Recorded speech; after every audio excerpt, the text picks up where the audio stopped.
اعوذ باللہ من الشیطان الرجیم بسم اللہ الرحمن الرحیم۔ عزیزان من، آج نومبر 1976 کی 7 تاریخ ہے اور درس قرآن کریم کا آغاز سورہ الانبیاء کی آیت 97 سے ہو رہا ہے، 21/9/7۔ آپ کو یاد ہوگا کہ پچھلے درس میں نے یہ عرض کیا تھا کہ قرآن کریم نے حضرات انبیاء کرام کی بعثت کا مقصد یہ بتایا ہے کہ وہ قوموں کے خود ساختہ قائم کردہ غلط نظام کی جگہ احکام خداوندی کے مطابق صحیح نظام قائم کرنے کے لیے ایک انقلاب لاتے تھے۔ اس کے لیے وہ پہلے ان قوموں کو آگاہ کرتے تھے کہ تمہارے اس غلط نظام کا نتیجہ تباہی اور بربادی ہے، اور اس سے بچنا چاہتے ہو تو اس کا طریقہ ایک ہی ہے کہ تم نظام خداوندی کے مطابق اپنا معاشرہ متشکل کرو۔ اس معاشرے کا پہلا نتیجہ یا خصوصیت یہ ہوتی ہے کہ اس میں افراد کی انسانی صلاحیتوں کی نشو و نما ساتھ کے ساتھ ہوتی جاتی ہے۔ تبھی زندگی کی جو نشو و نما اور پرورش ہے یہ تو یوں کہیے کہ رنگے میں ہی ہو جاتی ہے۔ اس میں یہ مقدم چیز ہے کہ اس کے بغیر اس زندگی کی اس سطح پر جس پر ہم جی رہے ہیں، طبیعیاتی سطح، فزیکل گراؤنڈ جو ہے، اس پہ جسم کی نشو و نما نہایت ضروری ہے۔ اس کے بغیر انسانی ذات کی نشو و نما ہو نہیں سکتی۔ تو یہ تو بالکل اس کی ابتدائی چیز ہوتی ہے۔ اصل مقصد ہوتا ہے انسان کی ذات کی خصوصیات کی نشو و نما، اور وہ ہو سکتی ہے ایک اجتماعی زندگی میں، ایک صحیح نظام کے اندر انفرادی طور پر نہیں ہو سکتی۔ لہذا ان کی آمد کا مقصد اور ان کی رسالت کے معنی یہ نہیں تھے کہ وہ ہمارے تصور کے مطابق ایک ایک فرد کا تزکیہ نفس کرتے تھے، بلکہ ان کا مقصد یہ تھا کہ وہ یہاں ایک معاشرتی نظام، تمدنی، سیاسی، معاشی، وہ سب چیزیں اس میں آ جاتی ہیں۔ انسان کی اجتماعی زندگی کا ایک صحیح نظام قائم کرتے تھے جس میں تمام ضروریات زندگی از خود میسر آتی تھیں اور انسانوں کی صلاحیتوں کی نشو و نما ہو جاتی تھی۔ یہ اس نظام کو قائم کرتے تھے۔ غلط نظام کی جگہ اس نظام کے لیے وہ انہیں کہتے تھے کہ اس کا نتیجہ تباہی اور بربادی ہے، یاد رکھیے۔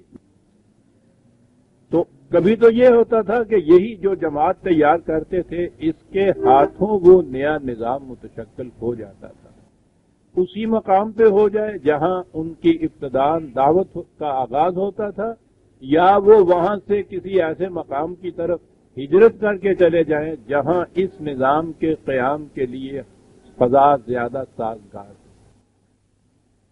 یہ تھا مقصود۔ اب قرآن کریم نے سابقہ انبیاء کرام اور گزشتہ جو تھی ان کی اقوام جن کی طرف وہ آئے تھے، ان کے جتنے واقعات بیان کیے ہیں وہ اسی مقصد کے لیے بیان کیے۔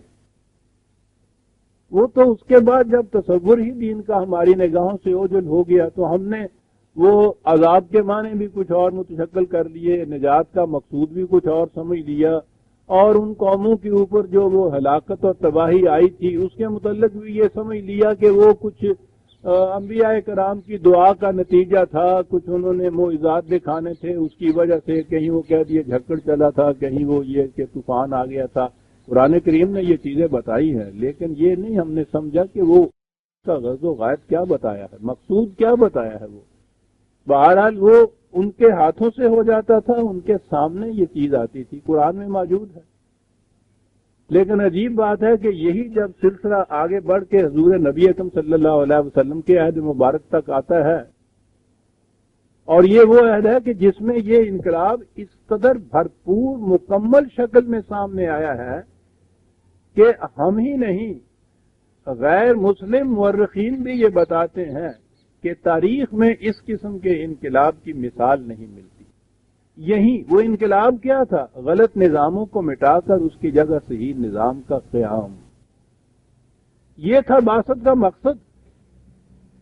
اور یہ جو ہلاکت عموم ہم کہتے ہیں کہ ان کے ہاتھوں سے مخالفین ہلاک ہو گئے، ہلاک کے معنی یہ ہیں کہ ان کے ہاں کا اقتدار چھن گیا، ان کا نظام باطل جو تھا وہ مٹ گیا. ان کو اس کے لیے حضور کو اگر غزوات و سرایا جمع کیے جائیں تو تاریخ کی روح سے قریباً 82 کے قریب تصادمات ہوئے حضور کے ان لوگوں کے ساتھ آپ کی اپنی زندگی کے اندر.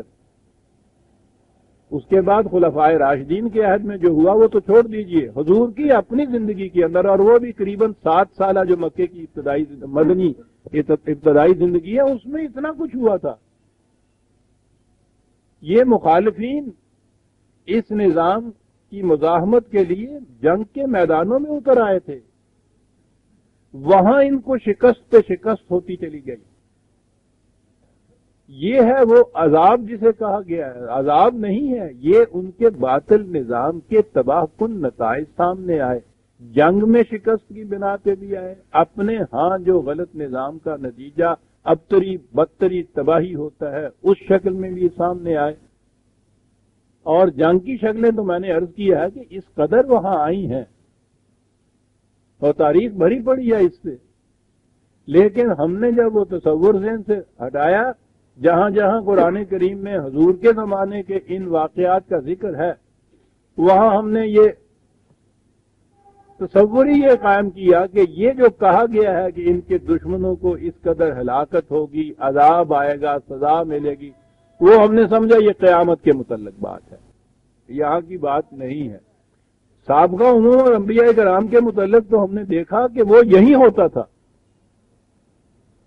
لیکن حضور کے عہد مبارک میں جو کچھ ہوا ان کے ساتھ اسی قسم کا، اس کے متعلق ہم نے سمجھا کہ یہ قیامت کے دن کے واقعات کا ذکر ہے، یہاں کا نہیں ہے. اور یہ اس لیے کہ اس کے بعد جب یہ دین مذہب میں بدلا ہے تو مذہب میں یہ جو غلط اعمال یہاں کہے جاتے ہیں ان کی جزا اور سزا دی ہی قیامت میں جا کے جاتی ہے. یہاں اس زندگی میں اس کا تعلق نہیں کچھ بتایا جاتا. یہ اس زندگی کا کاروبار تو دنیاوی معاملات کے مطابق ہوتا رہتا ہے.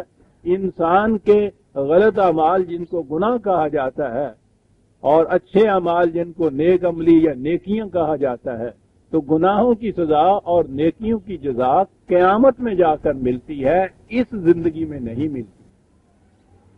اور اس کی وجہ ایک خاص تھی کہ یہ تصور کیوں قائم کرنا پڑا انہیں کہ جن چیزوں کا نام انہوں نے نیکیاں یہاں رکھ لیا تھا، اعمال صالحہ رکھ لیا تھا، یہ اعتقادات، چند رسومات، چند شعائر، چند مناسک اس قسم کے دین میں جن کی بڑی اہم حیثیت تھی، ان کو انہوں نے مقصود بالذات قرار دے دیا. اتنی نمازیں پڑھ لی جائیں، روزے رکھ لیے جائیں، حج کر کے آ جائے آدمی، اتنی زکوٰۃ دے دے، یہ نیک عمل ہو گیا. اب ان نیک اعمال کا نتیجہ یہاں تو کوئی سامنے آتا نہیں تھا. ان کے برعکس یہ جتنے بھی غلط اعمال والے لوگ تھے، فاسق اور فاجر اور یہ گناہ گار ان کی اصطلاح کے اندر، ان کو بھی یہاں سزا ملتی دکھائی نہیں دیتی تھی. اور یہ جزا اور سزا کا عمل قرآن کے ایک صفحے کے اوپر تھا. تو اب اس کے لیے یہ کیا کرتے؟ اس سے انکار بھی نہیں ہو سکتا. تو اس کی شکل یہ پیدا کی کہ یہ سب برحق ہے لیکن یہ سب قیامت میں جا کر ہوگا. اسی لیے اس کو دار الجزا کہا انہوں نے. یہ وہاں جا کے ہوگا، اس زندگی میں ان چیزوں کا کوئی تعلق نہیں ہے. اور یہ ٹھیک ہے، مذہب جہاں جب آتا ہے اس کا اس زندگی سے کوئی تعلق نہیں ہوتا. جنہیں نیک کام یا پن کے کام کہا جاتا ہے ان کا نتیجہ بھی یہاں نہیں کوئی سامنے آتا. اور یہ برائیاں جنہیں عام کہی جاتی ہیں ان کے متعلق ٹھیک ہے، آپ گالیاں دے دیجئے، ان کو لعنتی قرار دے دیجئے، ان کو سزا ملتی نظر ہی نہیں آتی. بلکہ وہ تو الٹا تصور ہوتا ہے کہ صاحب یہ تو روز پنپتے چلے جاتے. اس دشواری کے پیش نظر انہوں نے حال یہ سوچ لیا کہ اس کو تو اٹھا رکھو قیامت سے، کون جیتا ہے تیری ظلم کے سار ہونے تک. اور وہاں جا کے وہ دیکھ لیا جائے گا. یہاں تو اس کا کوئی ثبوت مل نہیں سکتا تھا. لیکن قرآن تو گفتگو کرتا ہے پہلی انسان کی اس دنیا کی زندگی. آدم سے کہا یہ گیا تھا کہ اب تم نے اس دنیا کے اندر بسنا ہے. اس کے لیے ہماری طرف سے رہنمائی آئے گی. وہ جو اس رہنمائی کا اتباع کریں گے ان کے لیے لا خوف علیہم ولا هم یحزنون، خوف اور حزن سے مامون ہوں گے وہ لوگ. جو اس کی خلاف ورزی کریں گے وہ تباہ اور برباد ہوں گے. یہ اس دنیا کا ذکر ہو رہا ہے. اور یہ الگ بات ہے کہ زندگی مسلسل چلتی ہے. یہیں سے پھر یہ کارواں آگے بڑھ کر جسے ہم آخرت کہتے ہیں وہاں پہنچتا ہے، اور یہی جزا اور سزا جو ہے وہ اپنے ساتھ لیے ہوئے آگے جا رہا ہوتا ہے. یہ ایک مسلسل پروگرام ہے، پروجیکٹ ہے، ایک کنٹینیوس. لیکن یہاں وہ ہوتا ہے نظام کے تابع. اب یہ نظام جو غلط ہے اس کی طرف تو توجہ نہیں جاتی. اس کو تو یہ اس کے ساتھ تو یہ کسی قسم کا تعلق ہی نہیں رکھتے کہ وہ دنیا داروں کا معاملہ ہے، یہ ٹھیک ہے، یہ کر لیں، 4 دن کی بات ہے، اس کے بعد تو پھر چلنا ہی ہے نا وہاں. یعنی خدا کا اقتدار، اس کا ہیتا اقتدار اس دنیا میں نہیں ہے. یہاں تو یہ سارا عمل جتنا بھی ہے شیطان کا ہو رہا ہے، ہونے دیتے ہیں. وہ بھی الگ بیٹھا ہے کہ صاحب خیر ٹھیک ہے، کسی دن ساڑھے گلی چ بھی آئیں گا نا تم، پھر دیکھیں گے تیرے لگتے جلاواں گے معاذ اللہ. یعنی اس دنیا میں خدا کا کوئی اقتدار نہیں، اس کا کوئی قانون نہیں چل رہا، کچھ نہیں. بے بس ہو کے وہ بیٹھا ہوا انتظار کر رہا ہے کہ اچھا آنے دیجیے ان کو یہاں. حسیبہ نمان خدا کا اقتدار ساری کائنات ہے. آج کی زندگی پہ بھی ہے، آج بھی اس کے قانون چل رہے ہیں. ہمارا ہی تصور غلط ہو گیا ہے ان کے متعلق. یہاں کی زندگی کے اندر غلط نظام کا یہاں کی زندگی کے اندر نتائج برآمد ہوتے ہیں. صحیح نظام چونکہ اس کے بعد دین کا نظام قائم ہی نہیں ہوا، ہمیں یہ معلوم ہی نہیں کہ اس کے نتائج ہوتے کیا ہیں، سوائے اس کے کہ تاریخ کے واقعات کو ہم دہرا دیتے ہیں اور اس کے بعد کہہ دیتے ہیں کہ صاحب ٹھیک ہے نا جی کہ وہ تو ایک رسول تھے، ان کے ساتھ صحابہ کبار رضی اللہ تعالیٰ عنہم تھے، انہوں نے یہ نتائج پیدا کر کے بتا دیے. اب ان کی شان کا مومن کہاں کوئی پیدا ہوتا گیا، تو وہ قصہ تو ہوا ختم ان کے ساتھ وہاں. باقی آگے جو چلے تو یہ دنیا داروں کا نظام ہے. دنیا داروں کے فاسق و فاجر جو ہے کر لیں ایس 4 دن کے لیے، اللہ کے ہاں جا کے ان کو سزا ملے گی. اب یہاں جو کچھ بھی متقی پرہیزگار نیک بندے اللہ کے یہ سارا کچھ کرتے ہیں اور مرتے چلے جاتے ہیں، پستے چلے جاتے ہیں، تباہ ہوتے چلے جاتے ہیں. 4 دن کی بات ہے میاں. یہ دنیا جیل خانہ ہے، مومن اس کے اندر قیدی کی حیثیت رکھتا ہے. یہاں سے جب نکلے گا قیامت میں جنت اسی کے لیے ہوگی. معاملہ ختم کر دیے سارے، بنیاد ہی یہاں سے اکھیڑ کے رکھ دی. دین تو یہاں کے نظام کا نام ہے. پچھلی آیات میں یہ چیز آتی رہی. حضرات انبیاء کرام کے تذکار جلیلہ آپ کے سامنے آئے، یہ واقعات آئے. آنے کے بعد پھر قرآن نے یہ بتایا کہ یہ جو کمزور قومیں اور پست قومیں ہیں ان پہ تباہی اور بربادی آتی ہے. پھر ان کی نشأت ثانیہ، ان کی رینیسنس جو ہے، پھر اس کی ایک نئی زندگی کا کوئی امکان ہو سکتا ہے. تو ایک چیز قرآن نے بتائی تھی کہ یہ ایک طریق ہو سکتا ہے اس زندگی کا، اور وہ میں نے پچھلے درس میں آپ کے سامنے پیش کیا تھا، جسے یاجوج و ماجوج کہہ کے قرآن نے پکارا ہے. اب اس کے بعد سب کچھ یہ کرنے کے بعد وہ اصل چیز پہ آتا ہے. نبی اکرم صلی اللہ علیہ وسلم کے زمانے کے مخالفین کو مخاطب کر کے پھر وہ کہتا ہے کہ یہ ساری داستانیں ہم نے بیان کی ہیں تو یہ ہم تاریخ نہیں پڑھا رہے تھے تمہیں کہ تم نے ایم اے کا امتحان دینا تھا. ہم بتا یہ رہے تھے کہ یہ ایک اٹل قانون یہاں چلا آ رہا ہے کہ باطل کا نظام جب بھی حق کے نظام کے ساتھ ٹکرائے گا اسے شکست ہوگی، وہ خاسر و نامراد ہوگا، اور اس کی جگہ دوسرا نظام جو حق کا نظام ہے قائم ہوگا، اس میں انسانیت پروان چڑھے گی. یہ ٹکراؤ ہے جس کا ذکر ہے وہ یہیں کے ٹکراؤ ہیں. اور اسی لیے اگلی آیت میں یہ کہا جہاں سے آج کے درس کا آغاز ہوتا ہے کہ وَاقْتَرَبَ الْوَعْدُ الْحَقُّ فَإِذَا هِيَ شَاخِصَةٌ أَبْصَارُ الَّذِينَ كَفَرُوا یا ویلنا قد كنا فی غفلت من هذا بل كنا ظالمین.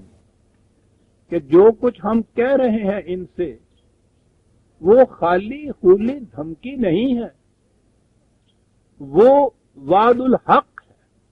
حقیقت پر مبنی ایک وعدہ ہے. اور یاد رکھیے بنیادی طور پر عربی زبان کی روح سے الحق اس واقعہ کو کہتے ہیں جو ذہنی نہ ہو بلکہ حقیقت میں سامنے آ جائے، جسے اب بھی ہم اپنے ہاں اردو میں بھی لفظ حقیقت استعمال کرتے ہیں کہ یہ حقیقت ہے، افسانہ نہیں ہے. تو یہ جو الحق ہے اس کے معنی ہے کہ وہ چیز جو یہاں اس دنیا میں حقیقت بن کر، ٹھوس حقیقت بن کر سامنے آ جائے. تو کہا کہ وہ وعدہ جو ہم کرتے آ رہے ہیں، وہ تنبیہ جو وارننگ ہم دیتے آ رہے ہیں کہ اس کا نتیجہ ایسا ہوگا، وہ ہوگا اور وہ قریب آ رہا ہے زمانہ. تو نظر آتا ہے کہ یہ حضور کے مدنی دور کی وہ زندگی کی آیات کے متعلق ہے، خواہ وہ بدر سے آغاز اس کا ہو، خواہ وہ آخر میں جا کے تبوک تک پہنچے، لیکن یہ بتایا کہ وہ قریب آ رہا ہے. اور اس کے بعد تم دیکھو گے کہ جب ٹکراؤ ہوگا میدان جنگ میں، ان کی آنکھیں پھٹی کی پھٹی رہ جائیں گی. ذرا اس دور کی صحیح تاریخ کو سامنے لائیے تو ان آیات کے معنی سمجھ میں آتے ہیں. قریش اپنی قوت کے نشے میں بدمست، یہ تو ٹھیک ہے تو ایران اور روم کا تو مقابلہ نہیں کر سکتے تھے، لیکن یہ جو مٹھی بھر جماعت اٹھی تھی اتنا بڑا دعویٰ دے کر، اس کا تو وہ مذاق اڑاتے تھے. قرآن نے جو کہا ہے نا کہ استہزاء کرتے ہیں تمہارے ساتھ، مذاق اڑاتے ہیں. کس چیز کا مذاق اڑاتے تھے؟ کہ ذرہ نا چیز و تعمیر بیابان نگر. اندازہ لگائیے یہ جماعت کیا ہے؟ غریبوں کی، بھوکوں کی، ننگوں کی، تعداد کے اعتبار سے بھی محض انگلیوں پہ گننے والے. ان کی کیفیت نہ گھر نہ بار، نہ گھر نہ گھاٹ، جا کے دوسروں کے ہاں پناہ لی ہے. دعویٰ یہ کیا جا رہا ہے کہ قریش کی سارا اقتدار ختم ہو جائے گا، ان کی عزت و تکریم باقی نہیں رہے گی. اور اس کے بعد آگے بڑھ کے کہہ رہے ہیں کیسر و کسر تک کی تہذیبیں بھی باقی نہیں رہیں گی. اللہ اکبر. وہ اس کا مذاق اڑاتے تھے. اور یہ کہا جا رہا تھا کہ جس بات کا تم مذاق اڑاتے ہو اب دیکھو وہ سامنے آ رہا ہے تمہارے. وہ کہا کہ ابھی اب جو سامنے آئے گا وہ واقعہ، ٹکراؤ ہوگا تو تم دیکھو گے ان کی آنکھیں پھٹی کی پھٹی رہ جائیں گی. اس وقت یہ کہیں گے کہ ہاں کہا تو جاتا تھا ہم سے اس کے متعلق، لیکن ہم اس کو حقیقت نہیں سمجھ رہے، ہم اس سے غفلت برت رہے. ہم سمجھتے تھے کہ یوں ہی خالی خلی ایک دھمکی ہے جو دی جا رہی ہے، مذاق ہے جو اڑایا جا رہا ہے. بل کننا ظالمین. اور ہم اپنے اسی روش کے ظلم اور استبداد کے نظام کی روش میں آگے بڑھتے چلے گئے. ہم نے اس کی وارننگ پر دھیان نہیں دیا، اور وہ بات جو یہ کہہ رہے تھے آج سچ بن کر ہمارے سامنے آ گئی. یہ ہے وہ بات، یہ سچ بن کر سامنے آئی تھی بدر اور حنین کے میدانوں کے اندر، یہ سچ بن کے سامنے آئی تھی خیبر کے اندر، یہ ان تمام غزوات میں سچ بن کے سامنے آئی تھی. یہ سچ بن کر آئی تھی مرین کے اندر، سچ بن کر آئی تھی فلسطین میں، سچ بن کر آئی تھی سامنے. یہ وہ کہیں گے کہ ہاں ہم نے غفلت برتی تھی. بات یہ اب سچ بن کر سامنے آئے گی اور اس وقت ان سے کہا جائے گا انکم وما تعبدون من دون اللہ حسب جہنم انتم لہا واردون. اب یہاں بھی ہمارے ہاں کی، کیونکہ یہ سارے ہمارے ہاں مفہوم قرآن کا اور اس کے تراجم جو ہیں مذہب کی تصور سے کیے گئے ہیں، تو وہاں ہر بات مذہب کی آ گئی. تم اور تمہارے یہ معبود یعنی وہ بت لکھ دیا جاتا ہے، یہ سب جہنم کے اندر جائیں. اب جہنم بھی وہاں کا جہنم. معبود کے معنی ہو گئے جن کی یہ پرست بت ان کے. تم اور تمہارے یہ بت جہنم میں جا رہے. اب اس میں یہ ان کے ہاں اٹھی مشکل پیدا ہوئی کہ صاحب پتھر کا وہ بت جس کو یہ وہاں سے اٹھا کے لے آئے جنگل سے، اپنے ہاتھوں سے تراش کے مندر میں رکھ دیا، کعبے میں بٹھا دیا، خود اس کے سامنے جھکنے لگ گئے. اس بیچارے نے نہ وہ خود بت بنا، نہ خود اس نے کہا میری پرستش کرو، نہ اس نے ان کو جھکنے کو ہی دیکھا، اس کو بھی اٹھا کے جہنم میں پھینک دیا جا رہا. انہیں کیوں جہنم میں پھینکا جا رہا؟ دیکھا یہ مشکلات جو سامنے آ رہے ہیں. اب آیا پھر علم الکلام جناب، وہ گورکھ دھندا جسے منطق کہا جاتا ہے، لفظی ہی لفظ، پیچیدگیاں حقائق کو الفاظ کے لطائف کی روح سے سمجھانے کی کوشش کرتے چلے جا رہے ہیں. ذرا پڑھنے کی بات ہے ان کی یہاں کی تفسیر ہے. اعتراض بہت بڑا ہے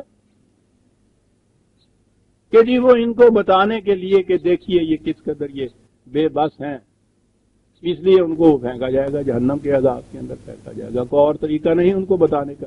جہنم میں تو عذاب ہوگا، انہیں کاہے کے لیے تھا؟ اس لیے کہ یہ تعبدون جو تھا عبادت، اس کا پرستش ترجمہ ہوا. تم اور جن کی تم پرستش کرتے تھے بتوں کی، پھینکا ان کو. اور اگر دین کے نقطۂ نگاہ سے، قرآن کے نقطۂ نگاہ سے مفہوم سمجھتے، عربی زبان کے بنیادی اعتبار سے سمجھتے تو بات صاف تھی. تم اور یہ تمہارے ارباب اقتدار جنہیں تم سمجھتے تھے کہ بڑی بڑی قوتوں کے مالک ہیں، دیکھو آج کس عذاب میں مبتلا ہیں. کتنی بات صاف ہو جاتی. تعبدون انہوں نے پرستش ترجمہ کیا عبادت کا، معبود بنے بت. یہ اور وہ بت دونوں جہنم میں.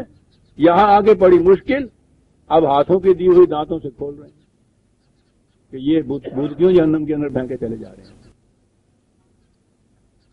اور یہ جو قرآن کریم نے یہ حسب و جہنم یا وقود و الناس والحجارہ کئی ایک مقام پہ آیا ہے یہ جہنم کے متعلق کہ اس کا ایندھن ہو تم. یہ اتنی عظیم حقیقت قرآن اس میں بیان کر گیا عزیزان مان. اور مذہب کی دنیا میں تو جتنی بھی مبینہ آسمانی کتابیں ہیں ان میں تو تصور بھی نہیں آ سکتا. مذہب کی دنیا میں بات سمجھ میں نہیں آ سکتی، جہنم کی بات سمجھ میں نہیں آ سکتی. یہ تو قرآن کی روح سے قرآن کی عظمت آتی ہے عزیزان مان ان الفاظ میں. جب یہ سامنے آتے ہیں یہاں نظر آ جاتا ہے کہ لا ریب یہ کسی انسان کا تصور یہاں تک نہیں پہنچ سکتا.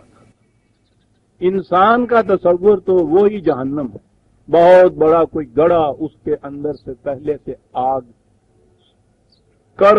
کرن سے ہزاروں لاکھوں سالوں سے وہاں آگ جلائی جا رہی ہے، تپایا جا رہا ہے تنور کی طرح، اور پھر اس آگ کے اندر پھینکا جائے گا. صاحب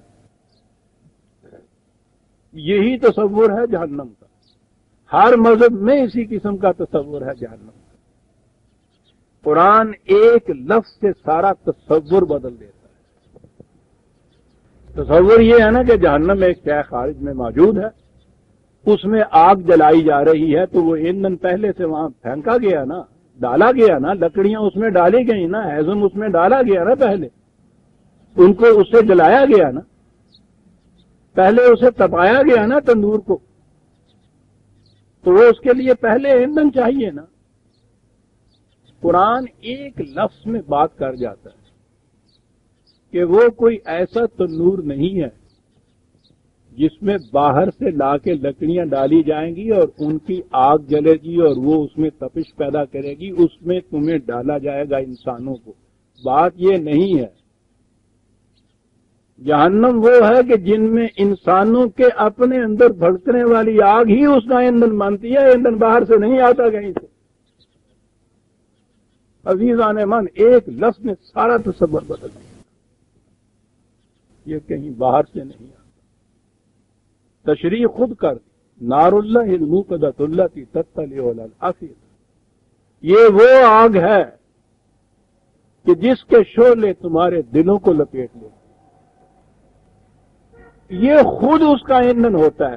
آپ کو یاد ہوگا میں نے بتایا تھا علامہ اقبال کے بانگ درا میں ان کی ایک نظم بڑی خوبصورت نظم ہے جس میں یہی بات اس کی وضاحت وہ کر گئے ہیں اپنے انداز میں کہ میں گیا وہاں افلاک کی سیر کرنے کے لیے، وہ جنت کو دیکھا، میزان کو دیکھا، یہ فرشتہ دکھاتا پھرتا تھا گائیڈ. اس کے بعد چلتے چلتے میں نے کہا کہ بھائی ایک جھلک ذرا جہنم کو بھی دیکھ لوں میں، دور سے ہی صحیح.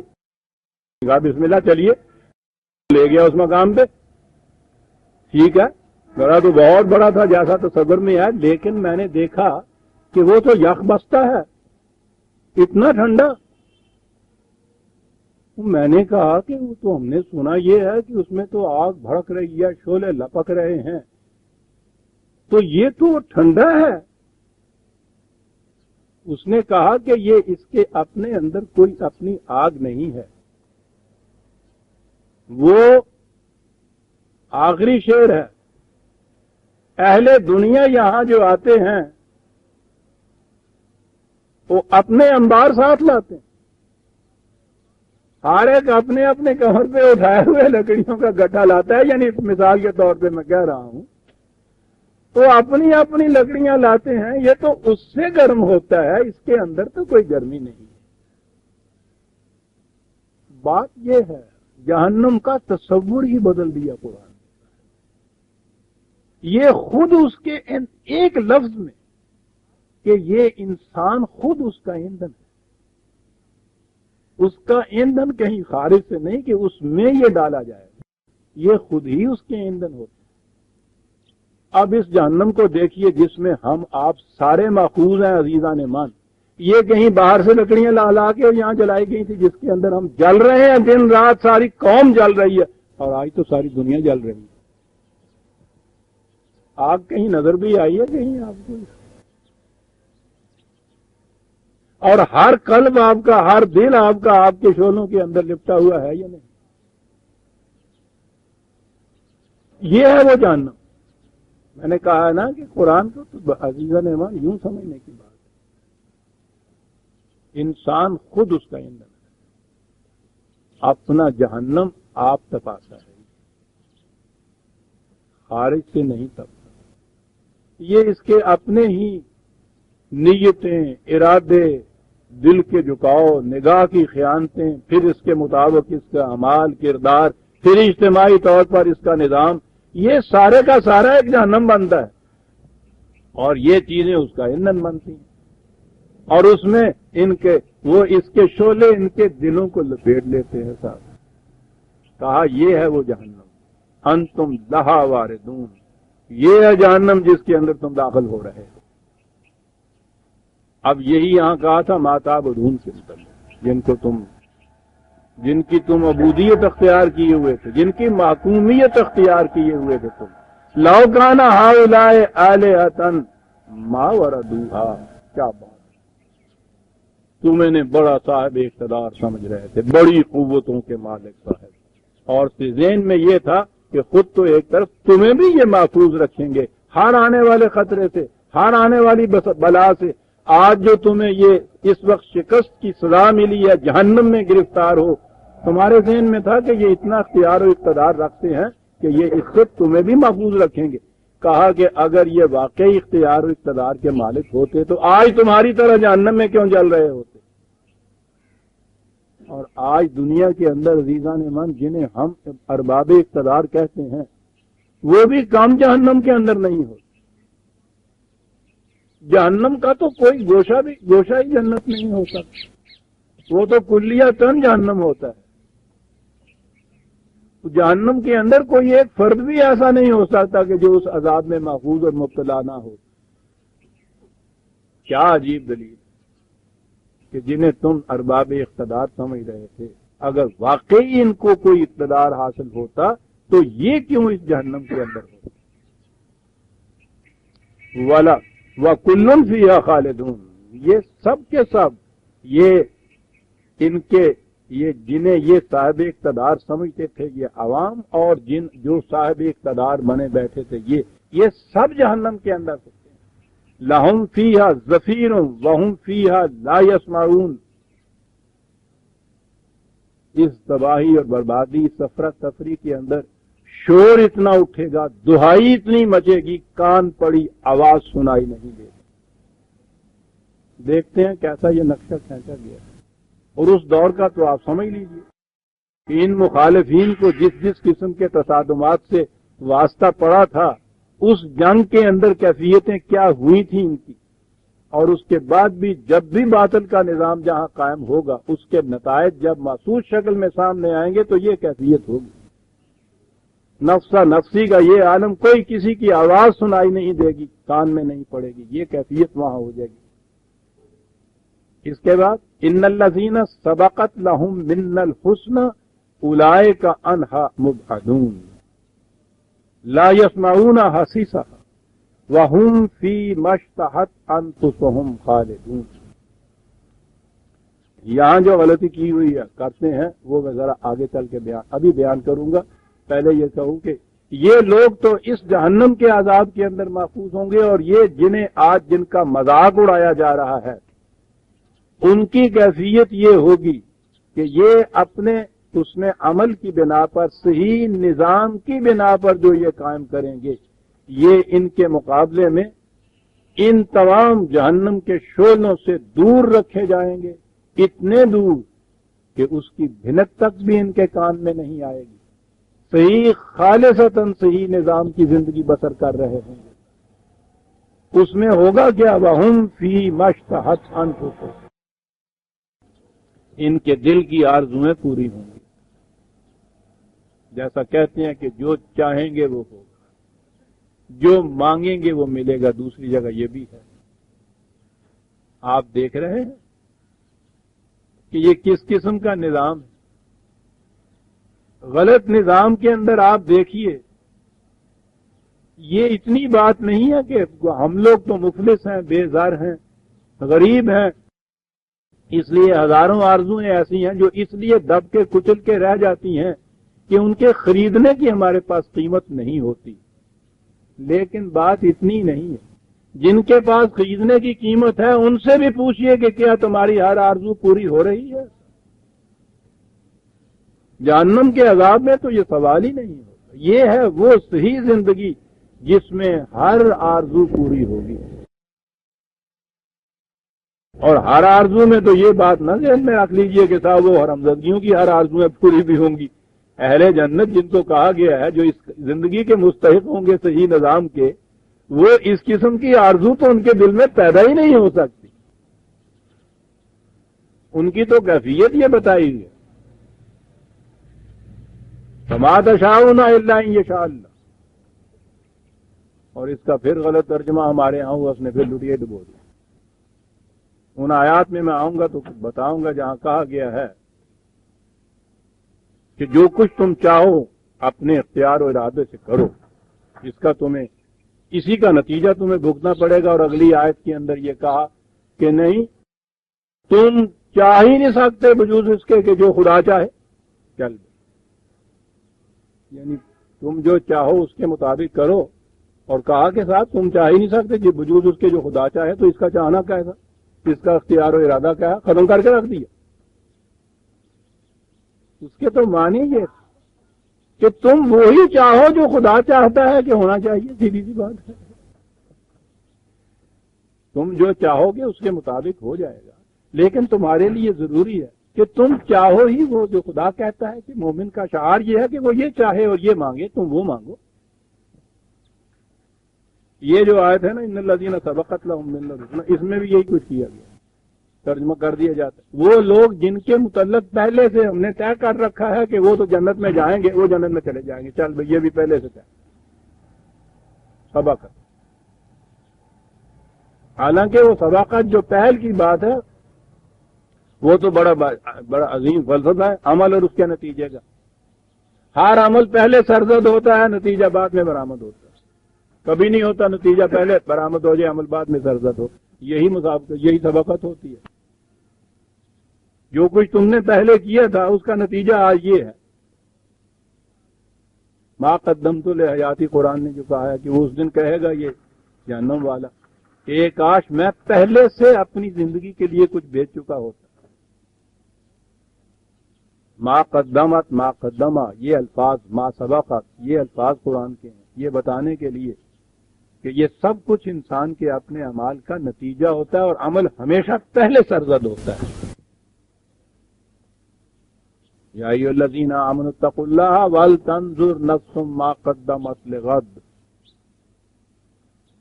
ہر شخص جو کل کے لیے آج کر رہا ہے اسے اس پہ نگاہ رکھنی چاہیے، جو وہ آنے والے کل کے لیے آج کر رہا ہے۔ یہ ہے جسے آپ قدمت یا سبقت کہتے ہیں۔ یہ نہیں کہ پہلے سے جو لکھ دیا گیا ہے، طے ہو چکا ہوا ہے۔ اگرچہ بات کی بہت بڑی اور لمبی ہے، جسے یہ تقریر کا مسئلہ لے کے بنا بیٹھے ہیں۔ اس کے لیے تو پتہ نہیں کتنے درس چاہیے، اور میں ساتھ ساتھ کہتا بھی رہتا ہوں، پھر یہ بات یہاں بھی آ گئی تو میں یہ عرض کر دوں، ابلیس نے انسان کی خود فریبی کے لیے جو سب سے زیادہ گہرا خطرناک حربہ ایجاد کیا نا، وہ تقدیر کا مسئلہ، اسے جبریت کہا جاتا ہے اصطلاح میں، دور حاضر کی اصطلاح میں اسے ڈٹرمنزم کہا جاتا ہے۔ میں بتاؤں گا کہ آج کے دور کے اندر اگرچہ یہ اپنے آپ کو تو بہت زیادہ آگے سمجھ رہے ہیں، وہ سمجھ رہے ہیں کہ یہ قدامت پرستی کے زمانے کی جہالت تھی جو یہ تقدیر کے مسائل تھے، بدل کے بھیز زمانے میں پھر سے آتے ہیں۔ وہی عقیدہ آج بھی ہے، اصطلاح بدل لی انہوں نے۔ میں نے کہا تھا کہ ابلیس کا سب سے بڑا حربہ یہ تھا۔ حربہ کیا تھا؟ کہ انسان تو اس زندگی میں مجبور محض ہے،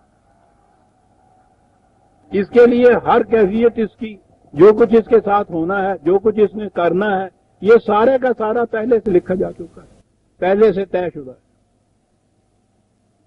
یہ تو یہاں اس کے مطابق زندگی بسر کرنے پہ مجبور ہے، بدل ہی نہیں سکتا اس کو۔ ایک عقیدے نے آپ دیکھیے، پہلی چیز یہ کہ فرار کی کتنی راہیں کھول دی، ذمہ داری کوئی عائد ہی نہیں ہوتی اس کے اوپر، وہ تو مجبور ہے انسان صاحب، قصہ ختم، بدل ہی نہیں سکتا، اعمال کی دنیا سے یکسر غالب، عمل سے غافل ہوا مسلمان، بنا کے تقدیر کا بہانہ۔ آپ دیکھیے نا اس کو ذرا کھول کے واضح الفاظ میں کہ اس کے معنی کیا ہوئے کہ نہیں صاحب یہ تو انسان بدل ہی نہیں سکتا، اس کو یہ پہلے سے طے شدہ ہے، انسان مجبور محض ہے۔ اور آگے پھر کے صاحب یہ کیا ہو رہا ہے، پھر یہ جنت، یہ جہنم، یہ سب کچھ، وہ تو صاحب آپ دیکھیے نا اس کا غضب ہے، جہنم کے اندر اس کو لے جاتا ہے، اس کی خوشنودی ہے، موج ہے اس کی، جنت میں داخل کرتا ہے۔ انسان کچھ کہہ نہیں سکتا وہ کیسے ہوتا ہے، لیکن انسان کے اپنے کرنے سے تو کچھ نہیں ہوتا، یہ مجبور محض ہے اس دنیا۔ دنیا کے ہر مذہب کے اندر یہ عقیدہ،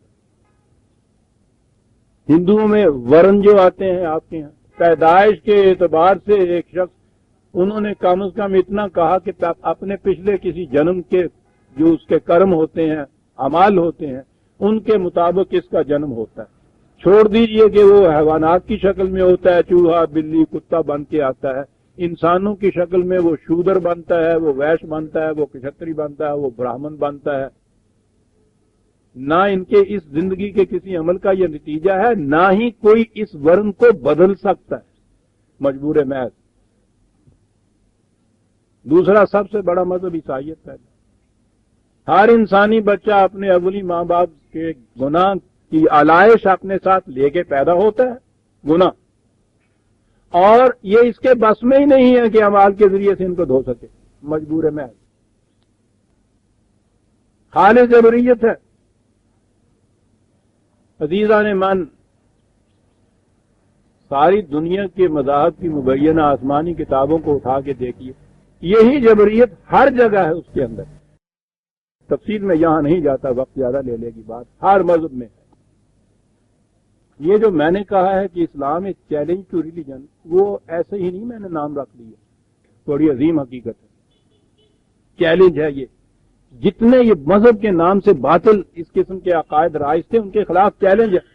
قرآن ہے جس نے آ کے کہا کہ انسان صاحب اختیار و ارادہ ہے، اعملوا ما شئتم، ہماری مشیت جو ہے قانون سازی کے لیے ہے، اب اس کے بعد جو تم چاہتے ہو کرو، کوئی اس میں دخل نہیں دے سکتا، تم قطعاً مجبور نہیں ہو کسی معاملے کے اندر، نہ پچھلے جنم کے مجبور ہو، نہ پیدائش میں کوئی آلائش لے کے آتے ہو، نہ یہاں کائنات کے اندر کوئی قوت ایسی ہے جس کے تابع تم مجبور ہو۔ کائنات کی ہر قوت تمہارے زیر تابع تسخیر کر دی ہے ہم نے۔ سخر لکم ما فی السماوات و ما فی الارض جميعا اعملوا ما شئتم، کتنی بات ہے شئتم، شئتم کا لفظ قرآن نے خدا نے اپنے لیے استعمال کیا ہوا ہے، ما یشاء کا لفظ یہاں شئتم ہے۔ ہم صاحب مشیت ہیں اپنے عالم امر کے اندر، ہم وہاں قانون بناتے ہیں تمہارے لیے، ان قانون کے مطابق زندگی بسر کرو یا ان کی خلاف ورزی کرو، ما شئتم۔ یہاں عالم مشیت نہیں، یہاں خدا کی مشیت نہیں، انسان کی مشیت چلتی ہے۔ اللہ آپ سوچ لیے کتنا بڑا پھر چیلنج ہے۔ یعنی ساحر مذاہب عالم کی بنیادی قدر جو تھی یا بنیادی اصول جو تھا، قرآن نے آ کر ایک جہلم سے ملا میٹ کر کے رکھ دیا. کہا کہ تم عمل محسوس تو ایک طرف رہا، دل میں گزرنے والے خیالات اور نگاہوں کی خیانتیں جو تمہاری ہیں وہ بھی تمہارے اختیار و ارادہ کی چیزیں ہیں، اس پہ بھی تم محفوظ ہو گے کیا؟ وہ بھی نتیجہ پیدا کریں گے. جبریت کی جڑ کاٹ کے رکھنے کو.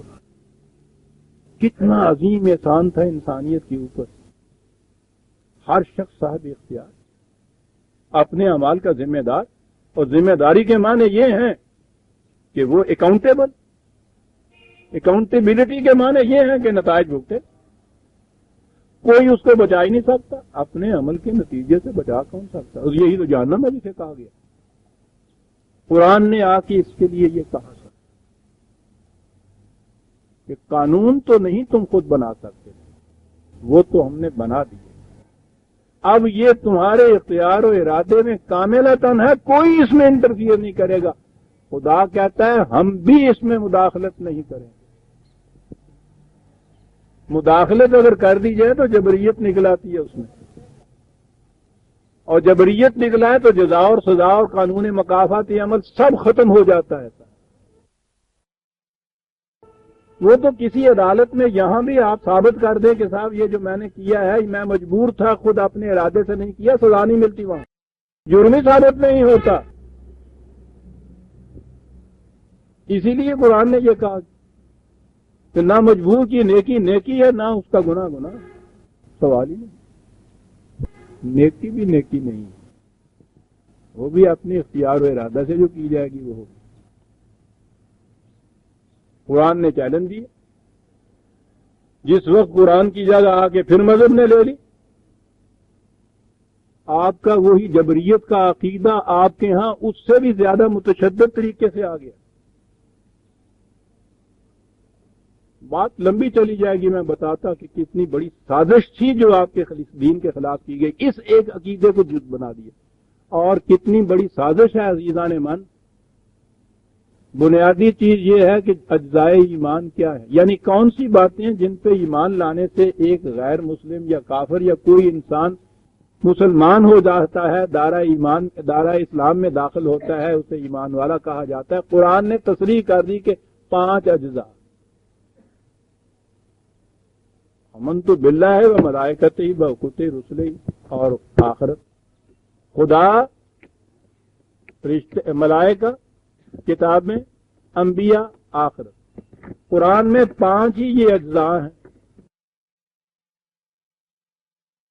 5 اجزاء ایمان. اسی سے دوسری جگہ کہا کہ انہی کے انکار سے انسان کافر ہوتا ہے. یہی 5 وہاں سارے قرآن میں. اور آپ کو پتا پھر آپ کے ساتھ کیا ہوا؟ وہ معلوم نہیں کہ کبھی آپ کو کوئی ایسا اتفاق ہوا ہے یا نہیں، یعنی حادثہ گزرا ہے یا نہیں جس میں آپ کو یہ کچھ پڑھنا پڑا ہو. پہلے ایک حادثہ آیا کرتا تھا جسے نکاح کہتے ہیں، اس میں یہ پڑھایا کرتے تھے. اب تو اس سے بھی غالباً چھٹی ہو گئی ہوئی ہے، دستخط ہی کرا دیتے ہیں. لیکن بہرحال یہ جو ہے نا، اب آپ کے ہاں کا پتہ ہے کہ ایمان جو ہے وہ کس چیز کے اقرار کا نام ہے؟ آمنت باللہ و ملائکتہ و کتبہ و رسلہ، 4 ہو گئے. والقدر خیرہ و شرہ من اللہ تعالی و بعث بعد الموت. وہ آخرت کا آخر میں درمیان میں یہ ایک ٹکڑا ہے. عزیزان من، آپ کے ایمان کے 6 جز بنا دیے گئے 5 کی جگہ.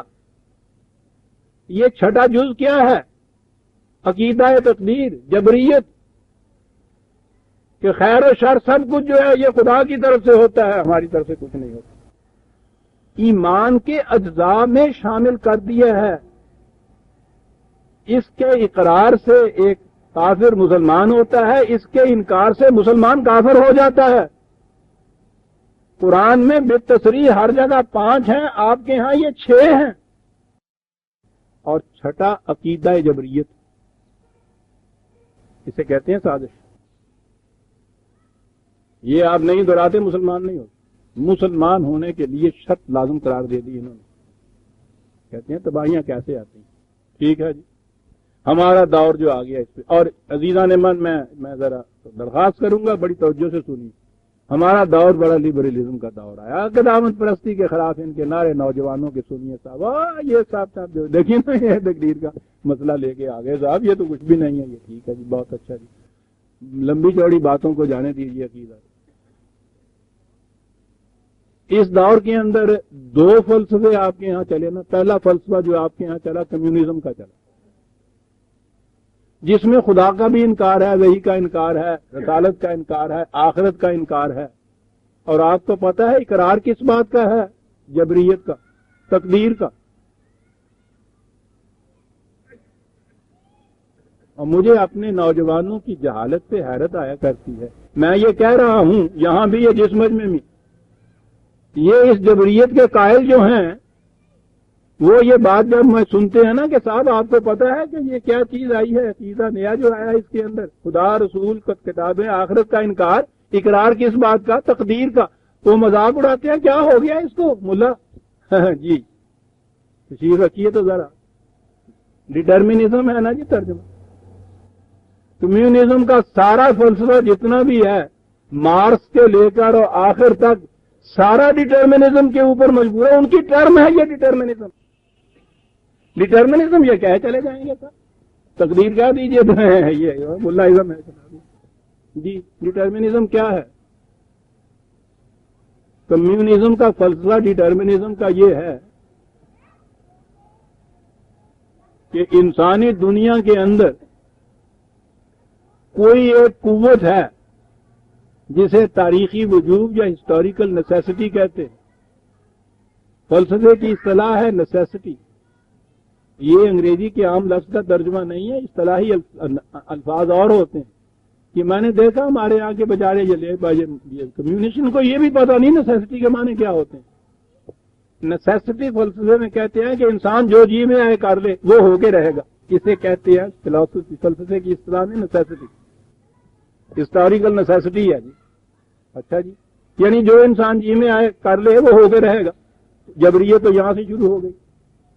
پھر جی کیا ہوگا کہ جی وہ اس نیسیسٹی جو ہے کوئی وہ پتہ ہی نہیں وہ ہے کیا, کہ اس کی روح سے وہ اتنی بڑی قوت ہے کہ انسان جو جی میں آئے کر لے ساری دنیا کے انسان مل کے کر لے اس کے خلاف نہیں کر سکتے. وہ ایک نظام قائم کرتی ہے وہ نیسیسٹی.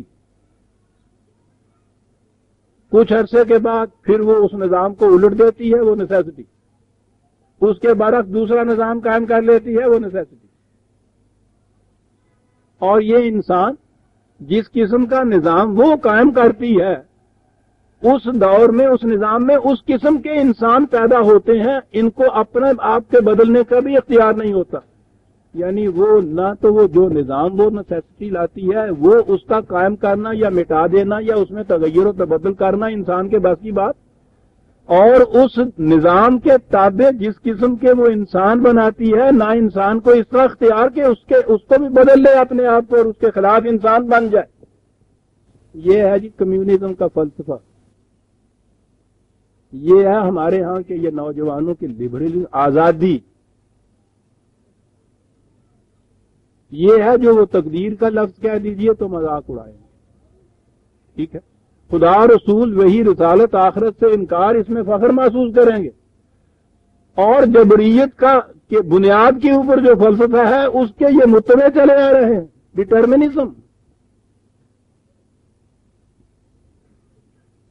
بدل ہی نہیں سکتا انسان. نہ نظام کو بدل سکتا ہے نہ کوئی دوسرا نظام خود لا سکتا ہے. اور جس قسم کے انسان اس نظام میں پیدا ہوتے ہیں ان کے ہاں کی ہے نا وہ means of production and production, جو ذرائع پیداوار ہوتے ہیں اور تقسیم ہوتا ہے وہ نظام, اس کے تابع انسان اس دور کے پیدا ہوتے ہیں. انسان بدل ہی نہیں سکتا اپنے آپ کو. جی غور فرما رہے ہیں, وہ یوں ہی نہیں چیختا مر گیا تھا کہ بدل کے بھیس زمانے میں پھر سے آتے ہیں. اگرچہ پیر ہے آدم جواہ ہے لات و منات, وہی تقدیر کا مسئلہ وہی جبریت جو تھی مذہب کو تیاگ رہے ہیں, اس کے خلاف لٹ لے کے پھر رہے ہیں. مذہب کی بنیاد جو تھی جس چیز کے اوپر وہ اپنے یہاں کا ایمان ہے ان کا ڈٹرمنزم. غنیمت ہے تھوڑے ہی عرصے میں یہ تھوڑے سے دور تو لمبا نہیں ہوا کمیونزم کا، خود ہی گھس پٹ کے اس زمانے کے اندر یہ کچھ فرسودہ سا ہو گیا تھا. ہم نے سمجھا کہ خیر کچھ جان چھوٹ جائے گی ہمارے ہاں کے نوجوانوں کی. اور آپ کو پتا ہے انہوں نے یہ اختیار کیوں کیا تھا؟ جب اپنے کسی فعل، اپنے کسی کام کی ذمہ داری انسان کے اوپر عائد نہ ہوتی ہو، ہر قسم کی بد اخلاقی جائز قرار پا جاتی ہے. میں ذمہ داری نہیں ہوں اس کا. ارے میاں یہ اس قسم کی حرامزادگی کیوں کرتے ہو کہ صاحب یہ تو اس نظام کی پیداوار انسان ہوتا ہے، انسان اپنے افعال کا تو ذمہ دار ہوتا ہی نہیں. یہ جو ہے نا بد اخلاقی کی اباحتیں،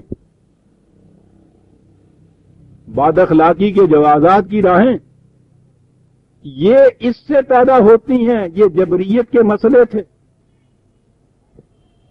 تاریخ میں اگر جاؤں تو میں یہ عرض کروں کہ آپ کے ہاں یہ جو جبریت کا مسئلہ آیا تھا وہ بھی اس قسم کی، مجھے معاف رکھیے گا میں یہ لفظ پھر حرامزادگی کا استعمال کر رہا ہوں، اس کے علاوہ کوئی لفظ ہی سمجھ میں نہیں آتا کہ کیا کیا جائے.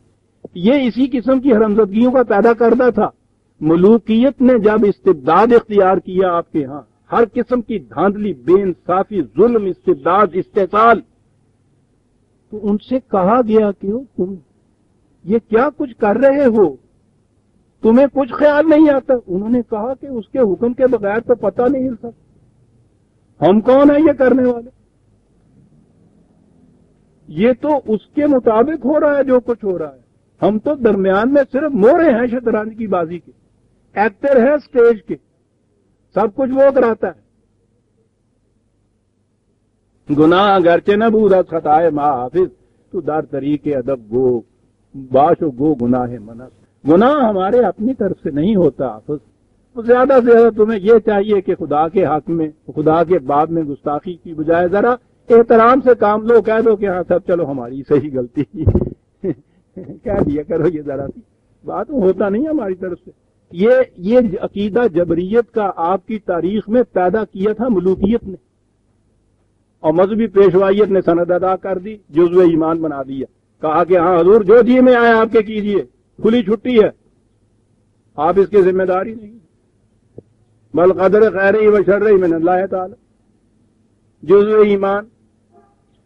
اور یہی آج کے نوجوانوں میں جو آپ دیکھ رہے ہیں نا کہ کسی قسم کے ضابطہ اخلاق کی پابندی نہیں رہی، فری لائسنس مل رہے ہیں، پتہ خواہ بھی نہ ہو. فلسفہ جبریت کا جو کمیونزم نے پیدا کیا، اس کے لیے لینن کے الفاظ میں اس نے کہہ دیا کہ اس کی روح سے ہم کسی مستقل قدر کے قائل نہیں ہیں، ہم کسی ضابطہ اخلاق کے قائل نہیں ہیں. کہتا ہے اس کا سوال ہی نہیں پیدا ہوتا انسان کی زندگی میں. چلیے، نہ ضابطہ اخلاق، نہ کوئی ویلیو، نہ کوئی قدر، جو کچھ جی میں آئے یہ کرے، اور اس کے لیے کوئی اکاؤنٹیبلٹی نہیں، کوئی ذمہ داری نہیں، کوئی باغ پرس نہیں، کوئی نتیجہ نہیں، اس لیے کہ مجبور محض. سوچ رہی ہے دنیا کہ ساری دنیا میں یہ کیا قیامت آ گئی ہے کہ ساری دنیا میں بد اخلاقی اور فحاشی اور یہ فسق و فجور عام ہو گیا. کیا ہو گیا ہے؟ یہ جبریت کا عقیدہ جو آیا ہے کمیونزم کی روح. میں نے کہا کہ یہ جا رہا تھا، ہم نے سمجھا کہ چلو لعنت، لیکن ہمارے نوجوانوں کو خدا دے یہ ایک نئی چیز آئی، سائیکالوجی. بڑی اہم چیز ہے جو تحقیق شروع ہوئی، لیکن وہ تو ان نوجوانوں کو تو کوئی ہتھکنڈا ہاتھ میں آنا چاہیے. انہوں نے کیا کیا اس سے؟ انہوں نے ابتدا اس چیز سے کی کچھ تحقیق کر کے کہ انسان کے اندر ایک تو نفس شعوریہ ہے، کانشیس مائنڈ، ایک ان کانشیس مائنڈ ہے اس کے اندر. ان کی ابتدائی تحقیق ہے ابھی جس پہ وہ پہنچے. کہا انہوں نے یہ کہ یہ جو ان کانشیس مائنڈ ہے یہ ہے حقیقت میں جو فیصلے کرتا ہے انسان کے لیے. بلکہ وہ تو یہ کہتے ہیں کہ 9/10 جو ہے وہ یہی ہوتا ہے، اس کے یہ فیصلے ہوتے ہیں اور وہ غیر شعوری ہوتے ہیں، یعنی کانشیسلی نہیں وہ فیصلے انسان کرتا، ان کانشیسلی وہ کرتا ہے اور اس پہ کانشیس مائنڈ کا کنٹرول نہیں ہوتا. انہوں نے ابتداء یہ بات جو تھی ایک نظریہ کے طور پہ ایک چیز دی اور اس سے آگے چلے. آگے میں عرض کروں گا کہ وہ خود پھر کیسے آگے پہنچے اور انہوں نے کیا اس کی تدبیر بتائی. ہمارے ہاں کے یہ پنجابی جنہوں لے پاج کہتے ہیں, کاٹا اور لے بھاگ لے دوڑی, اردو میں یہ محاورہ ہے لے پاج. ان کے ہاں کی یہ اصطلاح انہوں نے کہیں سن پائی, انہوں نے کہا لو موج ہو گئی. بھئی یہ سارا کچھ جو کچھ تم یہ حرامزادیاں کرتے ہو کہ یہ ہمارے کانشیس مائنڈ کا تو یہ کیا ہوا ہے ہی نہیں, یہ تو ان کانشیس مائنڈ کا جس پہ اختیار ہی نہیں انسان کو, وہیں جا پہنچا. میں دیکھ رہا ہوں کہ ادھر سے یہ بھاگے کمیونزم سے یہ نوجوان اور اس میں آ گئے. بات ساری اتنی کہ وہ اپنے اعمال کی ذمہ داری سے بچنے کے لیے اسکیپزم جو ہے, فرار کی راہ کوئی تلاش کرنی چاہیے. کمیونزم کے فلسفے سے نہیں کہ وہاں پھر یہ ہوتا تھا کہ تم خدا کے منکر ہو, وہی کے منکر ہو, مسلمان کہلاتے ہوئے کوئی تھوڑی سی ندامت ہوتی تھی انہیں. اب یہ جو نئی سائیکالوجی آئی اس میں خدا رسول وغیرہ سب کچھ مانتے چلے جاؤ اور اس کے بعد مانو یہ کہ صاحب یہ سب کچھ کرتا دھرتا وہ نفس غیر شعوری کا ہے اور اس میں اختیار کوئی نہیں. شعور ہمارے شعور کا اختیار ہی اس پہ کچھ نہیں ہے, سب کچھ وہ کراتا ہے. تو ہمیں آپ کیا کس طرح ذمہ دار قرار دے سکتے ہیں؟ گھنٹوں باتیں ہو رہی ہیں سب اس چیز کو ثابت کرنے کے لیے. اور مبلغ علم کو دیکھیے تو چند ابتدائی اصطلاحات, کیفیت ان کی یہ کہ چونکہ عام نہیں ہوا ابھی یہ علم, دوسروں کو یہ اصطلاحات نہیں آتی, ان پہ روب گانٹھ دیتے ہیں 5-7 اصطلاحات استعمال کر کے. اور مقصد سارا یہ ثابت کرنا کہ ہم اپنے اعمال و فیصلوں کے ذمہ دار نہیں ہیں. یہ تو کوئی انکانشیس مائنڈ ہے اندر جو یہ کرتا پھرتا ہے.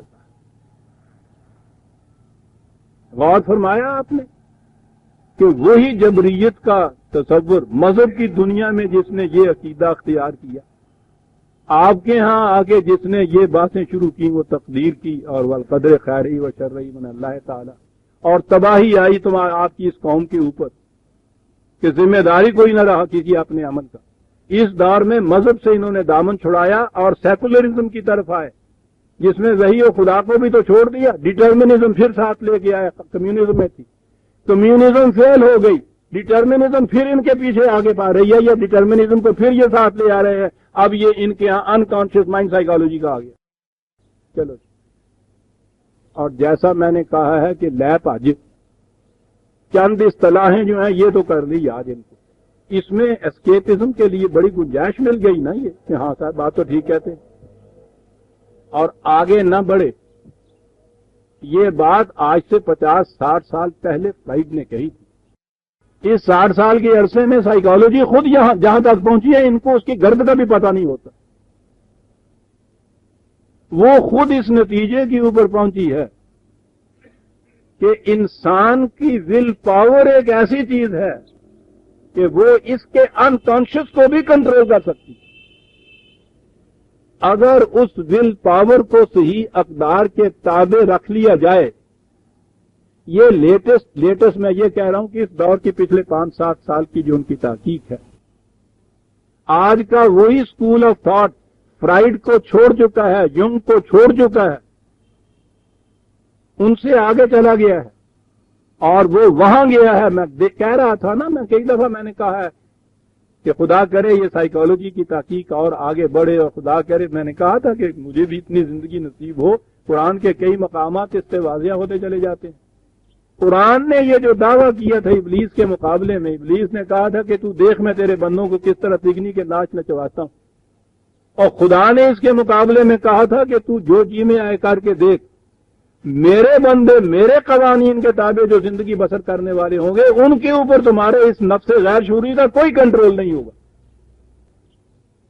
عزیزان من, آج کا خود اسکول آف تھاٹ سائیکالوجی کا ہے تو وہ ان کو چھوڑ بیٹھا ہوا ہے, ان کی ان اصطلاحوں کو, ان کی ان باتوں کو, جس کو آج لے کے ہمارے ہاں کے نوجوان اپنے لیے ہر قسم کی اخلاقی پرنسزم جو کسے کہتے ہیں, اخلاقی جواز کی راہیں, بد اخلاقی کی جواز کی راہیں تلاش کر رہا ہے, وہ خود چھوڑ رہے ہیں اس کو.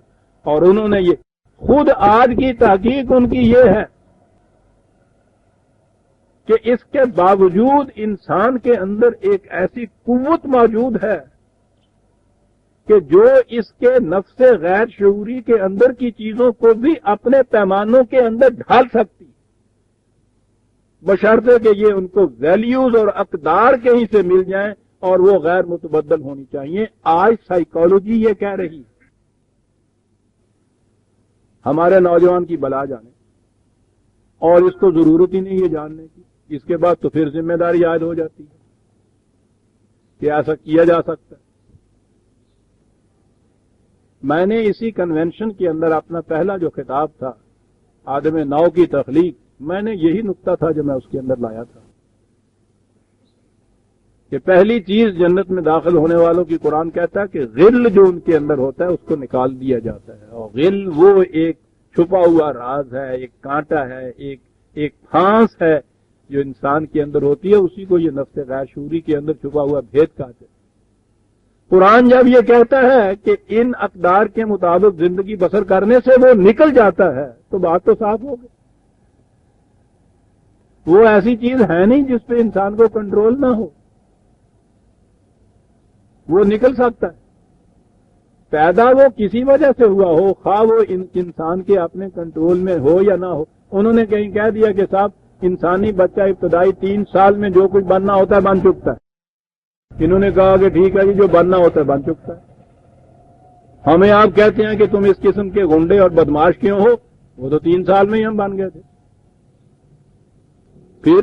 پھر سائیکالوجی کہتی ہے جو 3 سال میں بن گئے آئندہ زندگی میں تو اس سے تم پھر بچ ہی نہیں سکتے. تو ہم تو اس دور کے گنڈے بنے ہوئے ہیں. کیا بات ہے، پیدائشی گنڈے. میں نے پیدائشی کا لفظ کیوں نہیں کہا؟ ان کے یہاں یہ بھی چیز ہے، انہیریٹری آتا ہے یہ کچھ بھی. یہ بھی ایک ان کے یہاں کا نظریہ تھا. یہ ساری تھیوری ایکسپلور ہو چکی ہوئی ہیں، لیکن ایکسپلور تو ان کے یہاں ہوں جن کو ذمہ داری کا احساس ہو.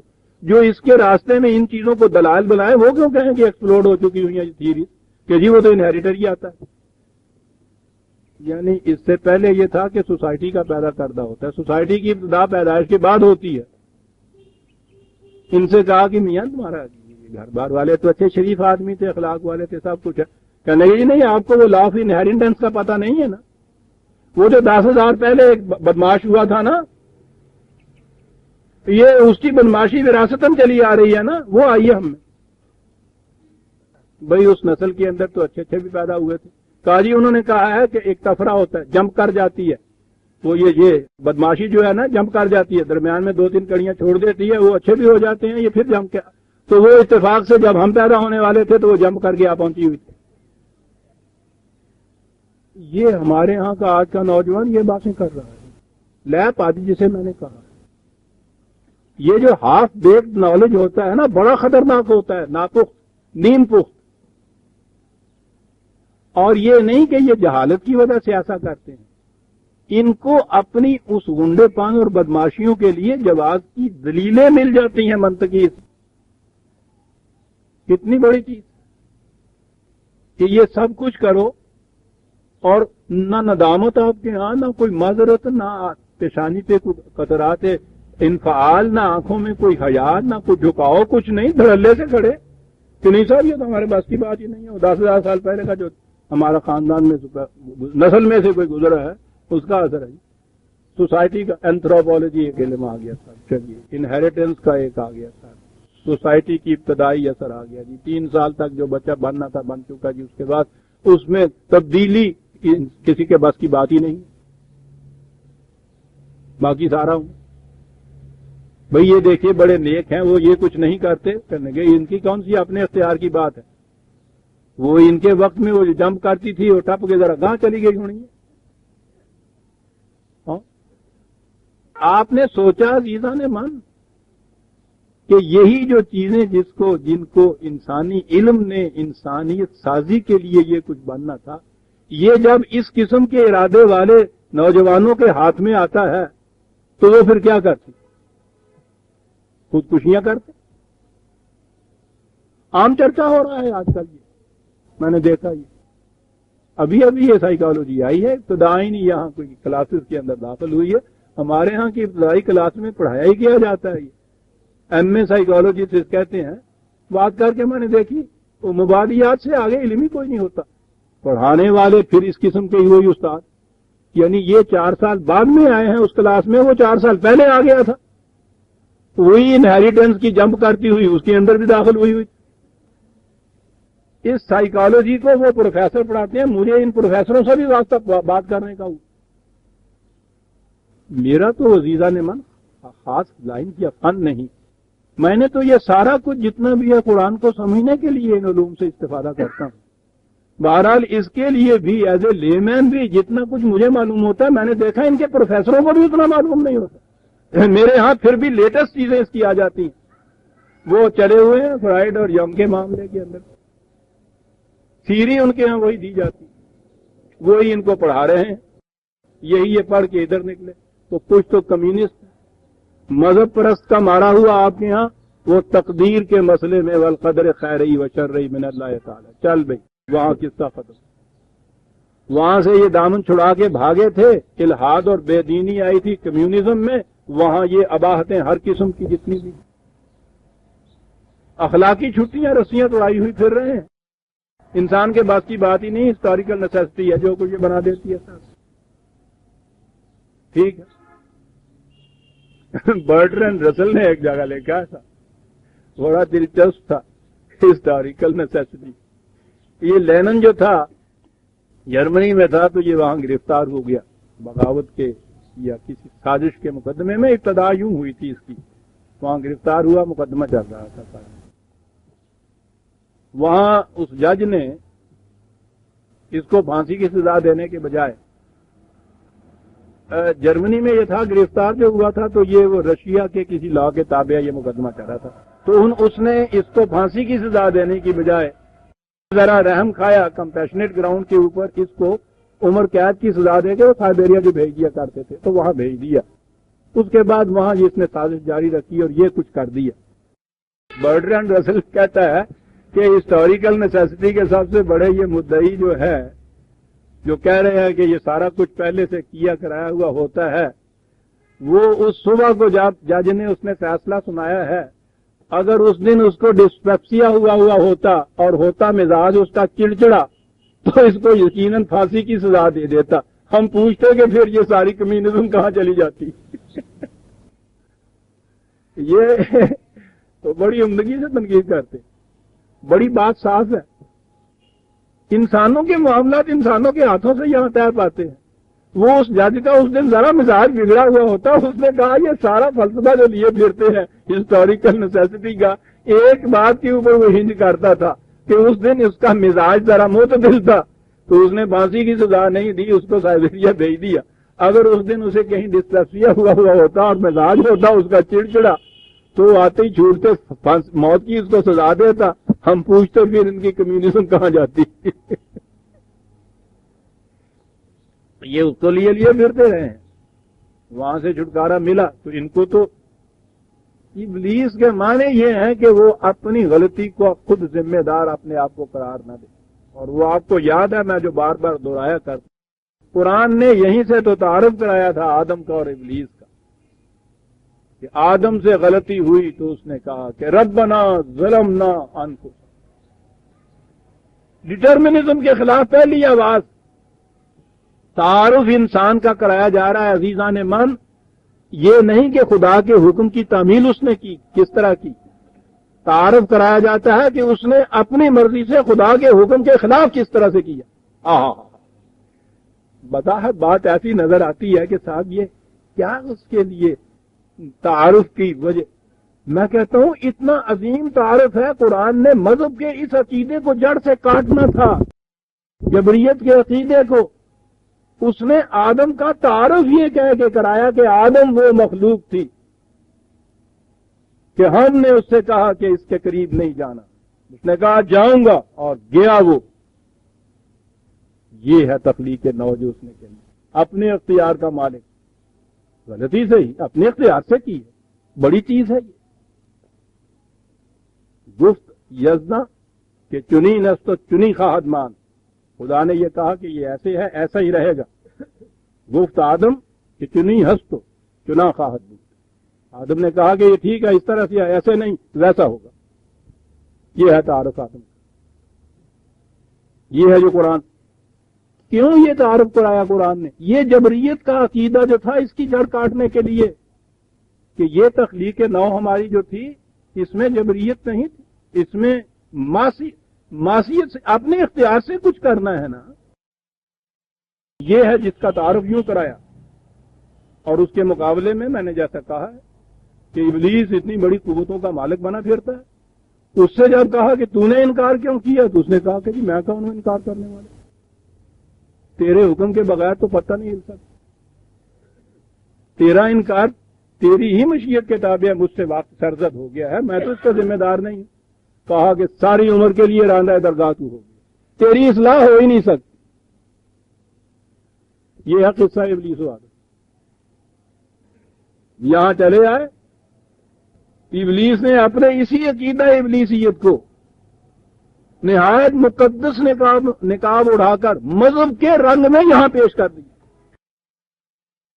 اور ابلیس تو جتنا مذہب کے نقاب میں کھل کھیلتا ہے, یہ فسق و فجور کے نقاب میں تو اس کا کوشر اشیر بھی اس کے حصے میں نہیں آتا. یہ بد اخلاقیاں جو ہیں ان کے متعلق تو آج کے اتنے بڑے بد اخلاق معاشرے میں پھر بھی برائیوں کو برائیاں قرار دیا جاتا ہے. لیکن مذہب کے نقاب میں جب یہ چیزیں آتی ہیں کبھی نگاہ نہیں اٹھتی. اس نے اب اس اپنی ابلیسیت کے بنیادی عقیدت کو مذہب کا لباس اڑایا, اور جیسا میں نے کہا ہے دنیا کے ہر مذہب میں جبریت جزو ایمان بن گئی, حتیٰ کہ مسلمان کے ایمان میں داخل ہو گئی, اجزائے ایمان میں چھٹا ایمان بن کے داخل ہو گئی. اور آج جب کہ جیسا میں نے کہا ہے خدا سے انکار, وحی سے انکار, رسالت سے انکار, آخرت سے انکار, اور ابلیسیت جو ہے وہ عقیدہ, ڈٹرمنزم پہلے کمیونزم میں آئی, اب ان کے ہاں کی وہ ابتدائی کمیونزم میں بھی میں بات کہیں اور کروں گا کہ کبھی میں نے تاریخ میں بتایا, خود مارکس اپنے آخری دور کے اندر اس کے یہ چیزیں موجود ہیں, اس مارکس کی یہ موجود ہیں کہ نہیں انسان اپنے آپ کو خود بنا سکتا ہے. مارکس بھی اس نتیجے میں پہنچ کے مجبور ہو گیا تھا یہ کہنے کے لیے. اور وہ تو چلیے دور اس کا ختم ہو رہا ہے نہ صحیح. یہ جو آج سائیکالوجی چلی آ رہی ہے, میں نے عرض کیا ہے ابھی وہ سکول ان کے ہاں فرائڈ جنگ وغیرہ کے یہ سکول چلے آ رہے ہیں, انہی کے اندر سے یہ نئے سکول آف تھاٹ جو پیدا ہوئے ہیں انہوں نے ان کے ان کلیوں کو مسترد کر کے رکھ دیا ہے, اور وہ اس نتیجے پہ پہنچے ہیں جس نتیجے پہ خدا نے آدم کو پہنچایا تھا, ابلیس کو نہیں. لیکن یہ چیز تو ان کو خوش نہیں آتی. ہمارے نوجوانوں پابندیاں کیوں خوش آئیں؟ اس کے لیے تو یہ جتنی اباہتیں ان کی ہاں لائسنسز جتنے ان کو مل جاتے ہیں بعد اخلاقیوں سے, وہ ان سے پھر بہرحال رکنا پڑے گا. رکنے کی بات کیوں ہو, وہ اسی سائیکالوجی کو اب وہ والقدر خیری و شرری بن اللہ تعالیٰ جزو ایمان بنائے ہوئے چلے جا رہے ہیں. یہ سارے عزیزان من, قرآن تو بہت آگے کی چیز ہے, اور آگے کی نہیں مسلمان کے لیے تو سب سے مقدم چیز تھی. اس کو دیکھ لیا ہوتا تو یہ کمیونزم کی جبریت اور یہ سائیکالوجی کے فریڈین سکول کی جبریت جو تھی ساری ختم ہو جاتی. ایسے دلائل دیتا ہے. میں کہتا ہوں اتنا نہ صحیح کم از کم اس برانچ آف نالج کا علم تو آگے حاصل کر لیا ہوتا جہاں تک وہ خود تحقیق پر پہنچے ہیں. لیکن یہ کیوں پہنچیں گے؟ پہنچیں گے بھی تو اس کا اعتراف کیوں کریں گے؟ اعتراف اس کا کریں گے. دن دن بعد باتیں اس پہ ہوتی رہتی ہیں, کھڑے ہیں صاحب باتیں چلی جا رہی ہیں, 4 اصطلاحیں لیے ہوئے ہیں. اور انسان کا دماغ تو ابلیسی واقعہ ہوا ہے, دلیل پہ دلیل تو دیتا چلا جاتا ہے نا. اس کے بعد ابلیس نے بھی تو پہلی دلیل ہی دی تھی. دلیل کا کیا؟ تو یہ ہے جو دور اب ہمارا ہے.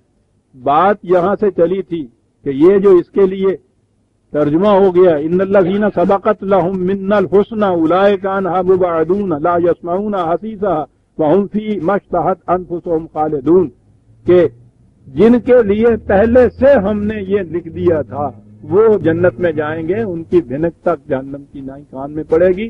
وہی چیز سبقت کا ترجمہ یہ ہوا. جبریت آ گیا تھا وہ عقیدہ, یا اس عقیدے کی بنا پہ ہوئے یہ ترجمے اور تفسیریں, اور وہاں لے گئے آپ کے یہاں سبقت لهم. یعنی یہ کچھ کرتے ہوئے یہ جتنی آیات ہیں نا کہ جزاؤم بما کانوا تعملون، جزاؤم ما کانوا تعملون، قرآن کہ یہ وہ جنت ہے جو تمہیں ملی ہے تمہارے اعمال کے بدلے میں، بلکہ ما کانوا تعملون یا یعملون، تمہارے عملوں کے اندر یہ جنت خود پوشیدہ تھی، تمہارے اعمال جنت تھے۔ یوں کچھ ہو جاتا اس کا ترجمہ اگر کروں، ترجمہ تو ہو ہی نہیں سکتا۔ اسی قرآن سے یہ سارا کچھ ہمارے ہاں کے جبریت والے، میں نے کہا ہے نا کہ آپ کا سارا مذہب ہے ملوکیت کا بنا ہوا ہے، یہ وہ تفسیریں ہو رہی ہیں، وہ ترجمے ہو رہے ہیں، اور پھر اس کے لیے روایات کی تو کمی نہیں ہے۔ ساری روایات آپ کی مجوسیوں کے عہد کی ساری بنی ہوئی روایات، تقدیر کے متعلق اس میں دیکھیے کتنا مواد مل جاتا ہے آپ کے ہاں۔ ان کے ہاں یہ کیفیت، تراجم اور تفاسیر اس طرح سے ہوئی قرآن کی، تو مسلمان تقدیر کا بہانہ بنا کے جو کچھ قسمت میں لکھا ہے وہ تو ہو کے ہی رہنا بہرحال صاحب۔ چلیے قصہ ختم ہوا۔ اگلی نسل تھی ہمارے ہاں کی، اس سے انہوں نے رسی توڑائی مذہب سے، ادھر آئے، اور ادھر آنے کے بعد وہ پہلے کمیونزم کے ڈٹرمنزم میں آئے، اور اس کے بعد اب سائیکالوجی کے انکانشیس مائنڈ کے فریب کے اندر، خود فریب کی، وہ تو اس سے آگے نکل چکے ہوئے ہیں، اس میں آ گیا تھا وہی جوہریت، وہی ابلیسیت، وہی قصہ آدم و ابلیس۔ مومن بننا تو بڑی چیز ہے عزیزان مان، ان عقائد نے تو انسان کو آدمی بھی نہیں بننے دیا ہے، حیوان کی سطح پہ رکھا ہے۔ حیوان مجبور ہوتا ہے، انسان صاحب اختیار ہوتا ہے۔ حیوان کی سطح کے اوپر یہ لے جاتے ہیں آپ کے یہ اس قسم کی نیم پخت علوم کے طالب علم۔ بات بیچ میں سے آ گئی تھی، میں سمجھتا ہوں کہ کام کی بات ہی تھی جو میں نے عرض کی، پھر وہی رہ کے ذہن میں آتا ہے کہ کاش کہیں ایسا ہوتا کہ یہ نوجوان کہیں میرے پاس رہتے، میرے پاس آتے، تو اور کچھ نہیں تو ان کے ہاں کی ان چیزوں کو تو میں کہیں سے ہی کر دیتا، درست کر دیتا۔